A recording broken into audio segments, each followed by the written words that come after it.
I think now we can be in a position to start talking about the road geometry, isn't it? Yeah? Okay. So now we come to the topic today. Let us discuss on road geometry and technological development. Where are we coming from? Where are we and where are we going to? So we need to know. And I think having the fundamentals is very important to be able to develop and to know what is actually happening at our construction sites. I'm talking about traditional curve setting. During those old time, the traditional curve setting relies on determination of point of intersection at site. So what we are told at the university, there is point of intersection, isn't it? And then you calculate the tangent length, and then you continue. That is traditional. But nowadays, when you go to site, you will not find the point of intersection at site. Why? Because of technological development. Technological development have done away with finding the point of intersection at site. The point of intersection can be difficult to establish due to topographic challenges. For example, the Songea-Makambako road, when you find that road, it is passing on a ridge. You know a ridge? It is passing on top of a ridge here. You have a valley here, you have a valley here. So if you want the point of intersection, you'll find it down. So it is difficult for you to find the point of intersection. There are some environmental factors. I will tell you, I will explain to you. And then there is problem with land use characteristics. I will tell you when we go on. So I've decided to discuss about the old curving setting equipment. In the old times, we were using theodolites.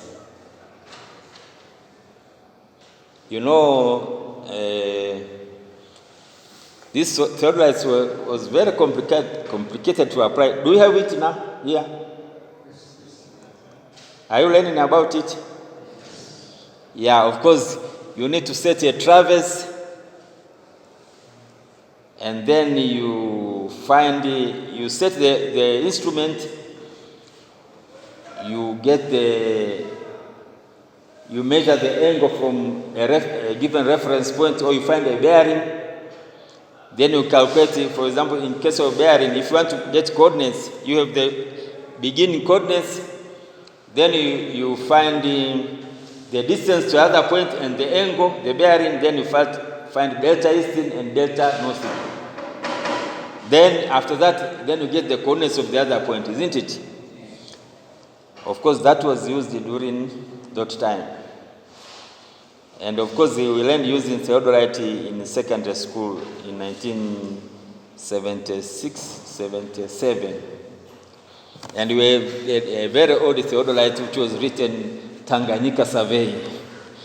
Now, you know. But now theodolite, you will not find it at site. Do you know that?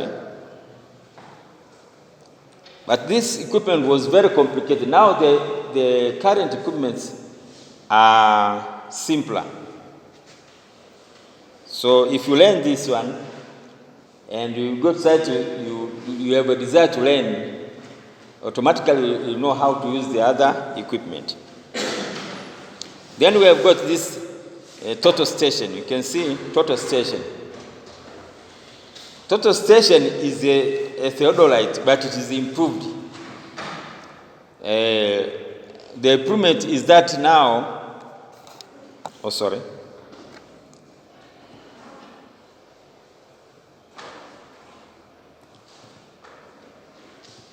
the total station, you don't need it to measure the angle, and then calculate the bearing, and then you measure this distance, then you calculate the delta easting and delta northing, then you get the coordinates of the other point. For total station, you just set it like a theodolite. You enter the coordinates of the point where you are starting, and the coordinates for the other point. Then you measure the height of instrument from the ground to the center line of the theodolite.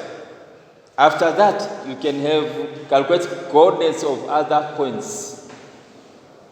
You do not calculate, you just cite, you have the coordinate. You cite, you have the coordinate. You cite, you have the coordinates. So total station has simplified somehow the road setting out techniques. Then, by the way, I told you that I wrote this, I was one who wrote this manual, and we prepared guidelines for road geometric designs. I mean, terms of reference for road geometric design. During those times, they were using total station. But now there is another technological development now, which is superseding the total station. You know, when you are using theoretical total station, you must be able to see. When you set the equipment somewhere, you must be able to see the other point, isn't it? So when we are making control points, we are saying that you must be able to see the other control point. They are saying they must be intervisible. But now there is another technology, use of GPS. And there is a technology which they call RTK, real-time kinetic technologies. In this, it is not necessary for you to be able to see the other point. You know, the technology have improved, but the terms of reference, I think, is still at standard. You know, things are changing very fast. So this GPS there is called the master GPS. The RTK technology have got two types of equipment: master GPS and rover or slave GPS. So this is master GPS, as you can see it. Here he's measuring the height of the instrument from the ground. And then you have got the other GPS, the small one. That one is called rover GPS or slave GPS. So when you set the master GPS, it has to get coordinates maybe from the satellite.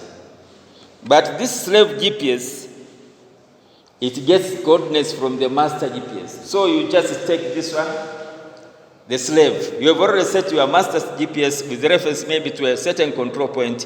Then you take the slave GPS, you go with it. You measure the coordinates, you measure the coordinates, you measure. So it is very simple.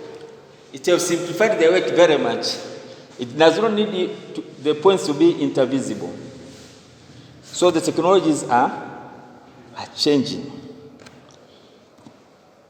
So in the old times, because I read about geometric design in 1980, during those times, it was necessary to get the point of intersections at site. But nowadays, if you go to the site, nobody is looking for the point of intersection. The point of intersection, you can get it in a computer.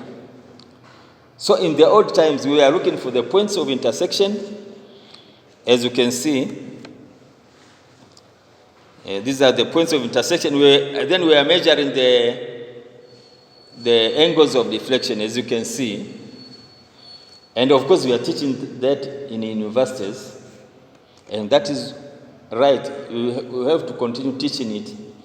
Because point of intersection is important according to the basics of the geometric design. But you don't find them at site. Are you getting me? So, you can see These are the point of intersection. After point of intersection, then we used to measure the tangent length, isn't it? To set the beginning of the curve. Or we call it point of curvature. Point of curvature 1, point of then where the curve, circular curve ends, we have got point of tangents. Where the curve is joining the tangent on the other side, isn't it?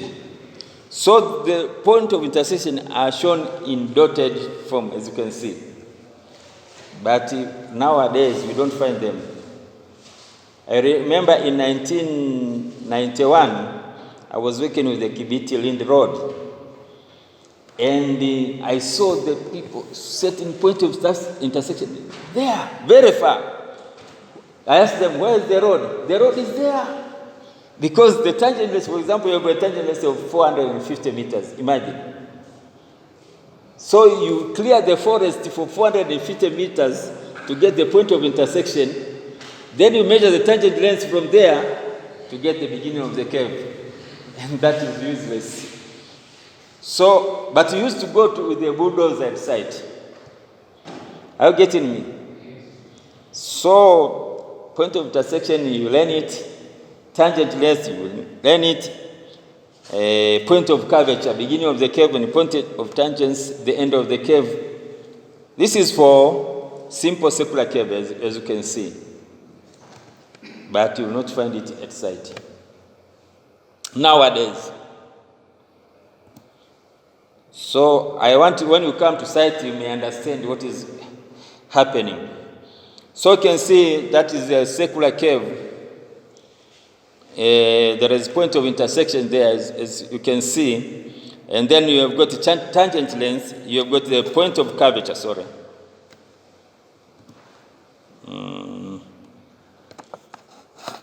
So this is the tangent length. Are you seeing it? And this is the tangent length. This is the deflection angle. This is external distance E, and this is M, distance between the chord and the center of the curve. So at the center, we've got the deflection angle. You know the properties of the circles. That the central angle and this tangential angle, they are the same.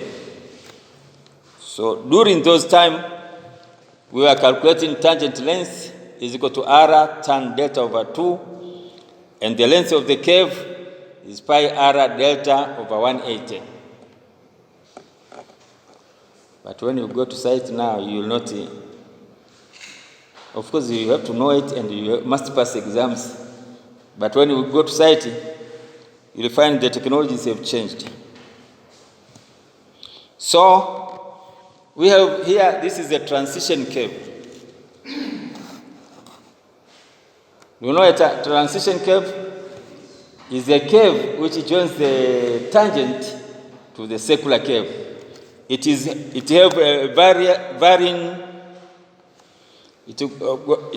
have a varying radius. The radius at the tangents is infinity, and it reduces until when it comes to here is SC, from spiral to circular curve.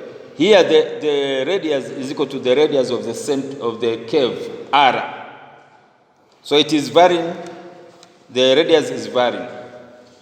And you can see here at this circular curve, you have got these dotted lines. This is for circular curve. So in order to put the transition curve, you must shift inside the curve. You must shift inside this circular curve through a distance S, shift, so that you may be able to insert the transition curve. Can you see here? So you've got this T is the tangent for the circular curve. But there is an extra distance X, which when you add it to T, to small t, you are going to get the new tangent for the transition curve. Okay? So that is it. So you must shift S.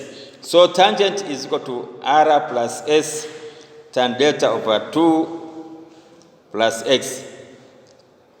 You have slightly modified the calculation of tangent for circular curve, isn't it? You can see here, X is that, S is the shift, X, if you add T plus X, you get the tangent, isn't it? And this S is the shift. And so T is equal to R plus S tan delta over 2 plus X. You can see it. Shift this is a simple formula. S is equal to L squared over 24R. But this is simplified formula. You know, if you check at the actual formula, there are some, series there. I don't want to talk about them now. You know, I want to talk about technology.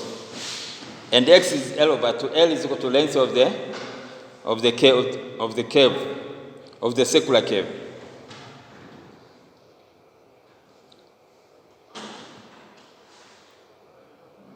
So now, of course, there is sight distance on horizontal curve. By the way, these are written in another book called A Modern and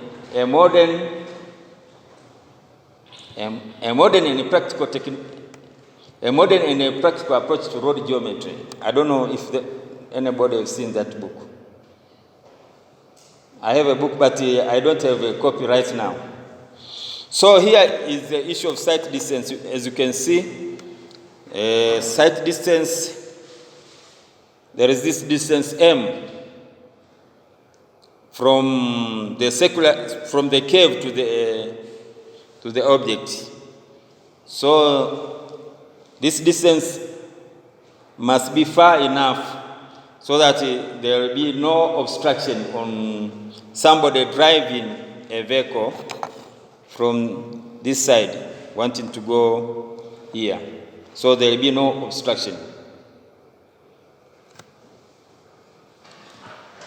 And then I want to talk a lot about Dar es Salaam Kibiti Lind Road. You know, I was in Kibiti Lind Road, then I went to Dar es Salaam Kibiti Road. It had another challenges. That Kibiti Road I went in, it was in the year 2000.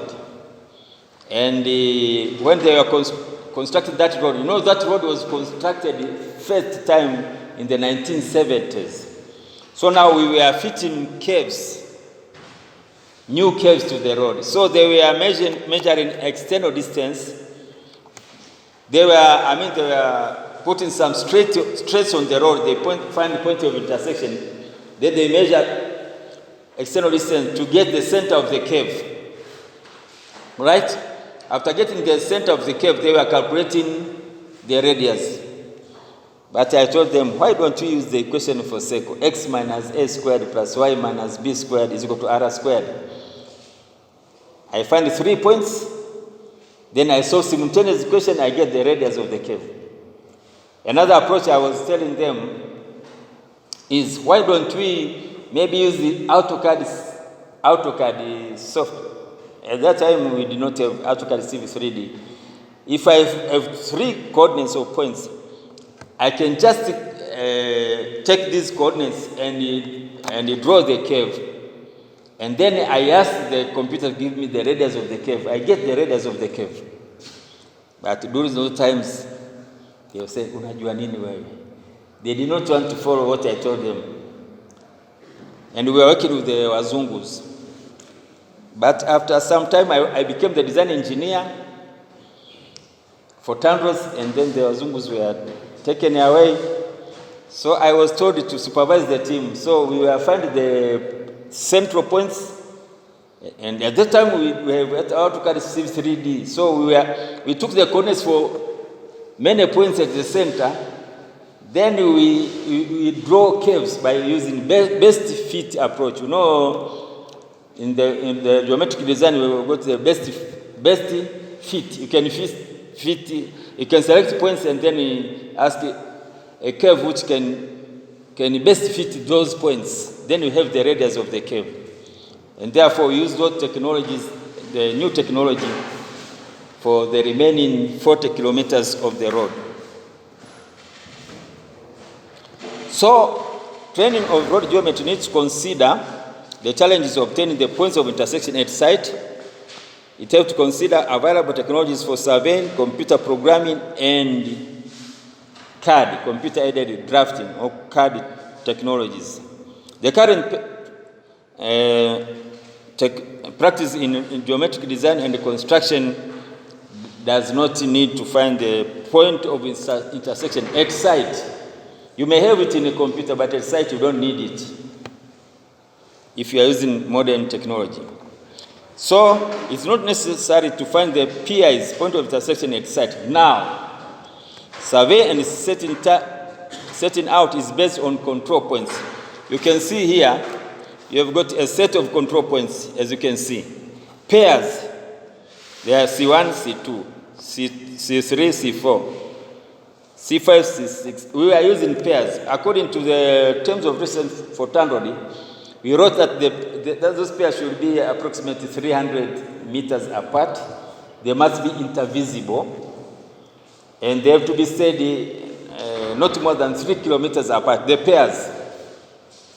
But now I'm seeing that maybe the question for intervisibility is not necessary, maybe because of the RTK technologies. So the technologies are changing.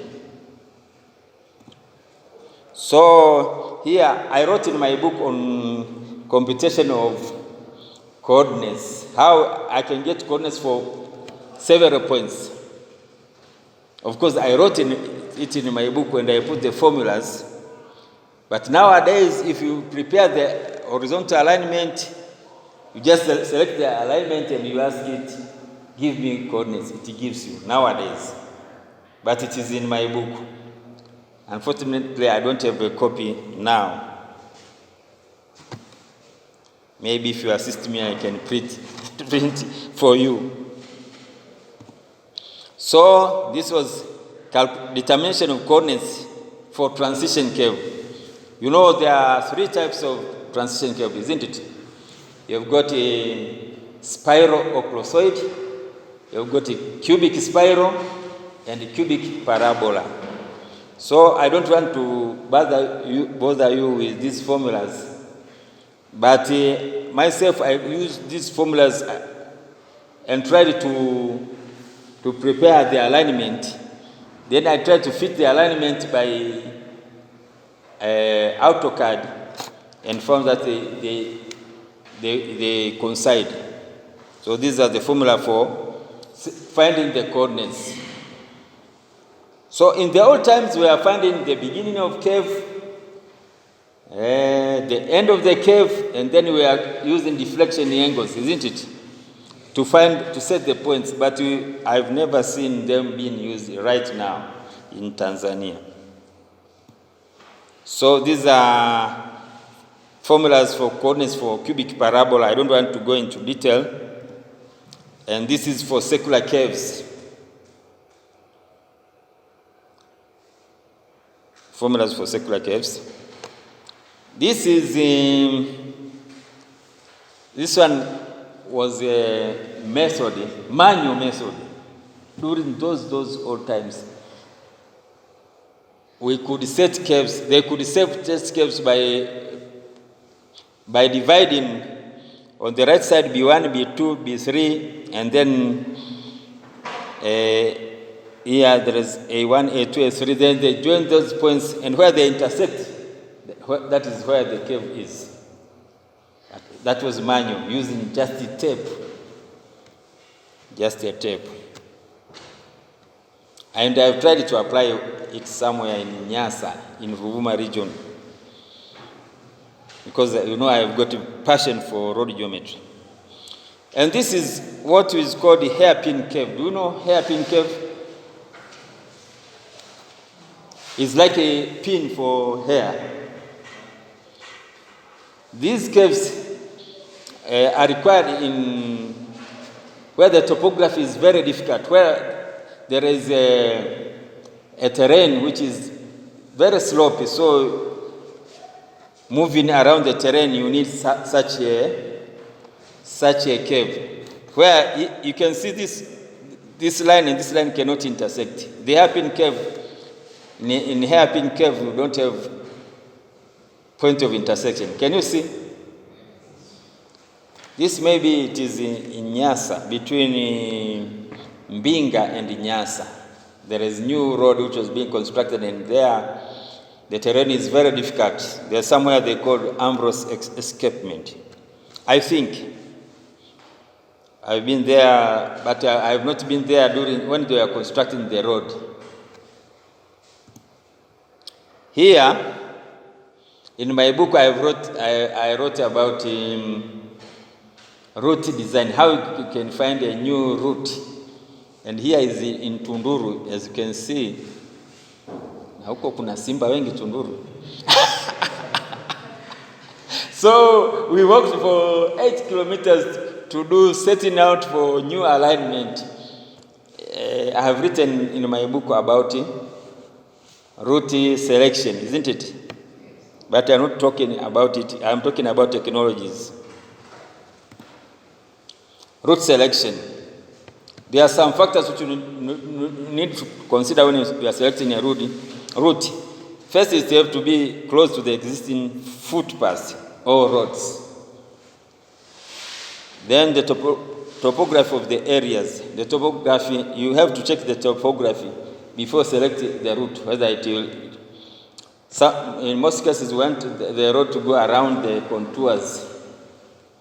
And by the way, the animals are very good highway engineers. The elephant and the rhino, they walk around the mountains. So when we are selecting a new route, you can see where they are passing, the animals are passing, where the people are passing. Then you start from there to look for your route. And then there is administrative and land use issues. Some Diwani or administrator wants the road to pass in his village and whatever, so you must consider, otherwise you'll be chased. Then when we are selecting route, we have to check also soils and geology of the area. For example, if somewhere there is a black cotton soil and you've got somewhere where the soil is better, you better avoid those areas with problem soils. Route selection, we need to consider environmental and social issues. For example, you may find there was an old person who lived there. Maybe there are historical sites there, so you need to avoid them. And then you have to consider availability of natural road construction materials. You must consider that. And then you have to consider requirement of drainage structures. They say when you're selecting a road, you have to consider maybe the road which have got minimum requirement of drainage structures. And you have to check financial and economic issues and other factors. This is the vertical alignment. I think you know it, and I don't want to talk a lot about it. This is the formula for sight distance. Do you remember it? Have you ever seen it? Yeah. But this formula is taught in schools, isn't it? But when you go to the geometric design, we have got a certain factor which is called K value.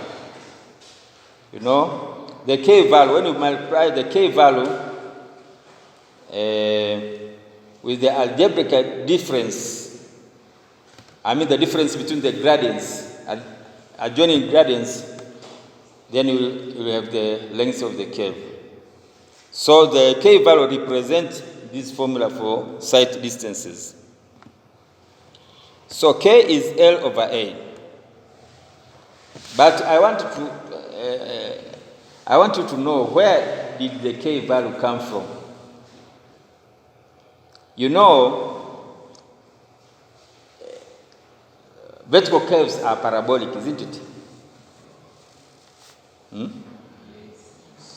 Yeah, but you may have equivalent radius. If you have got equivalent radius and you plot the curve, the circular curve and the parabolic curve will be almost the same, So we have got this equivalent radius of vertical curve.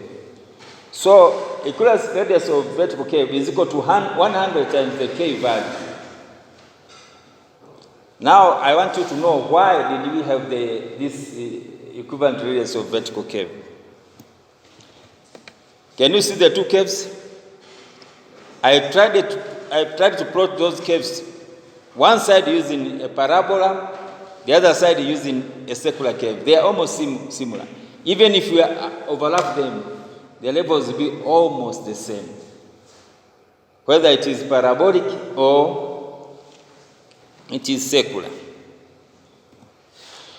So now, why did we have the equivalent radius, which is now 100 times the k value? I think the equivalent radius was more important than the k value during those old time.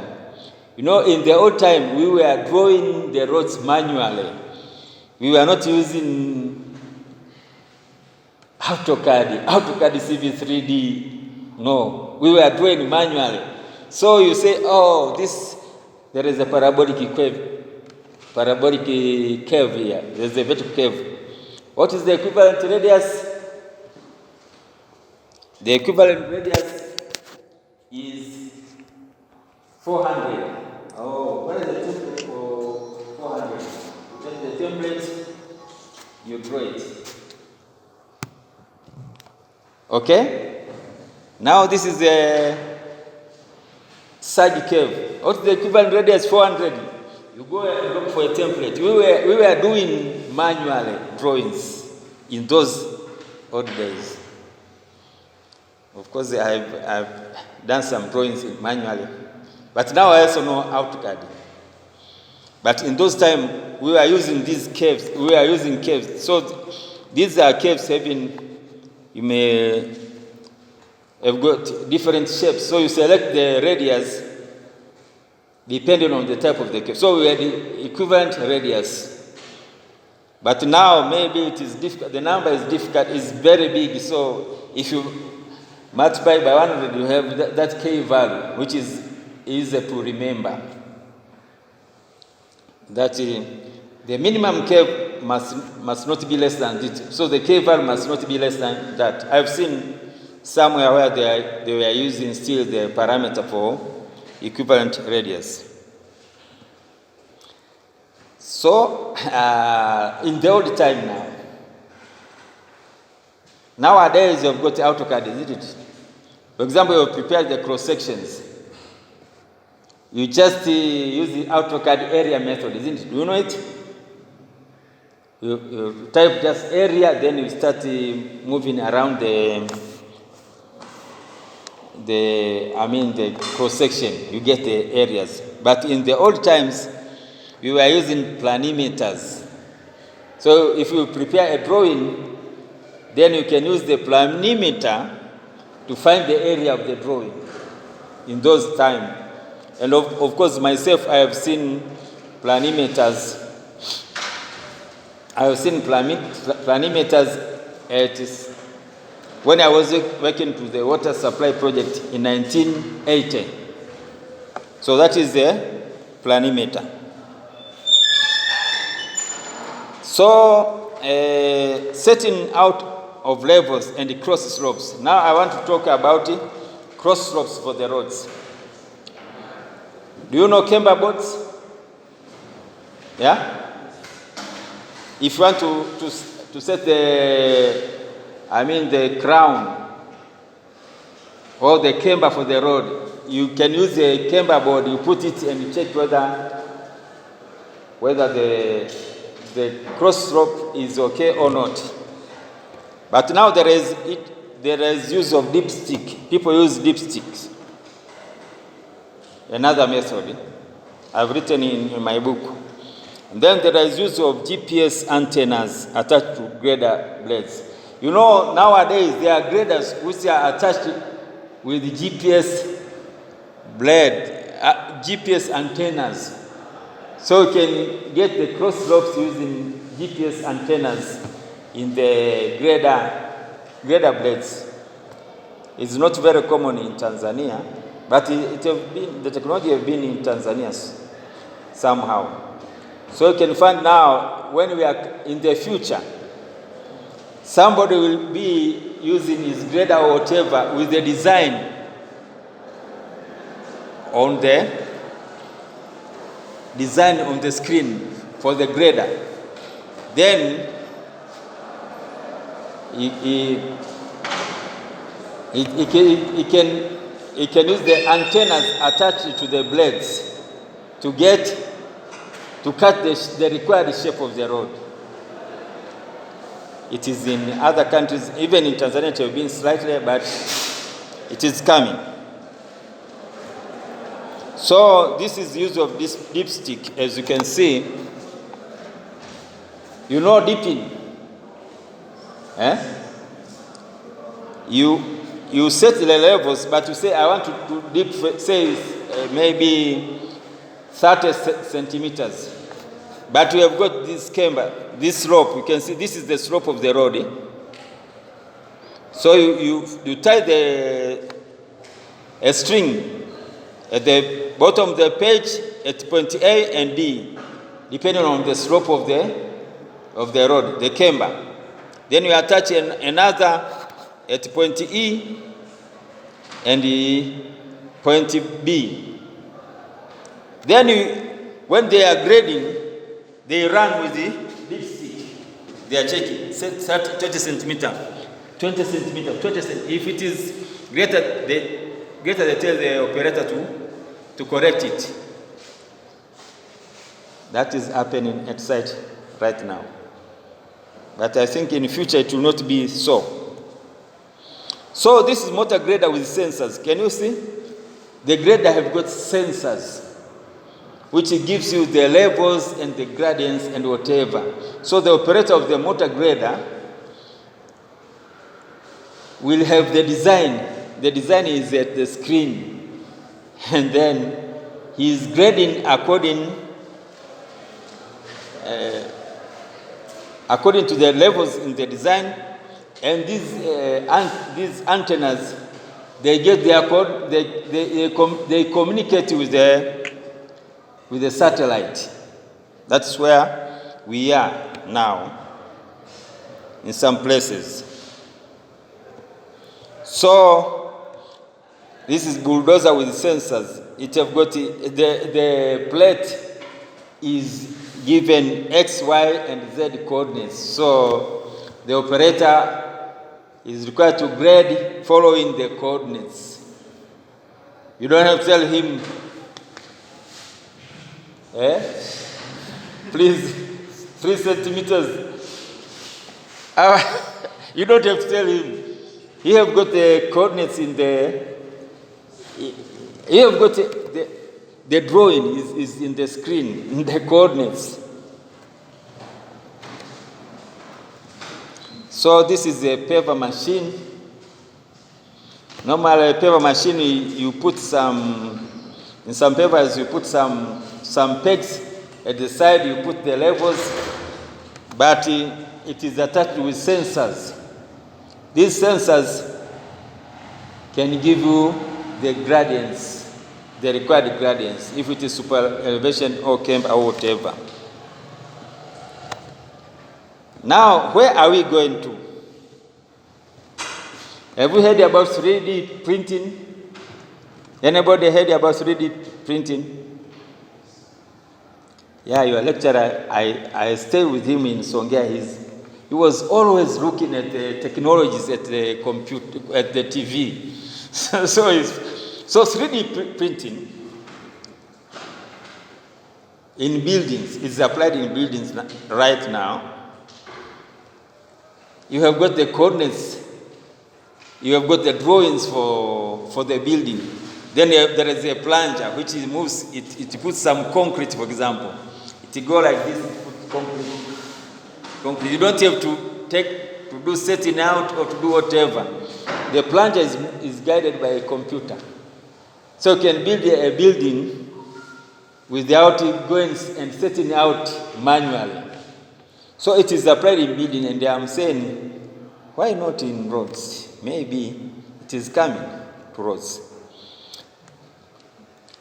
And I have a question. Can we use the principle of self-driving vehicles to facilitate setting out? Because nowadays we have got the vehicles which are self-navigating, isn't it? You don't need a driver.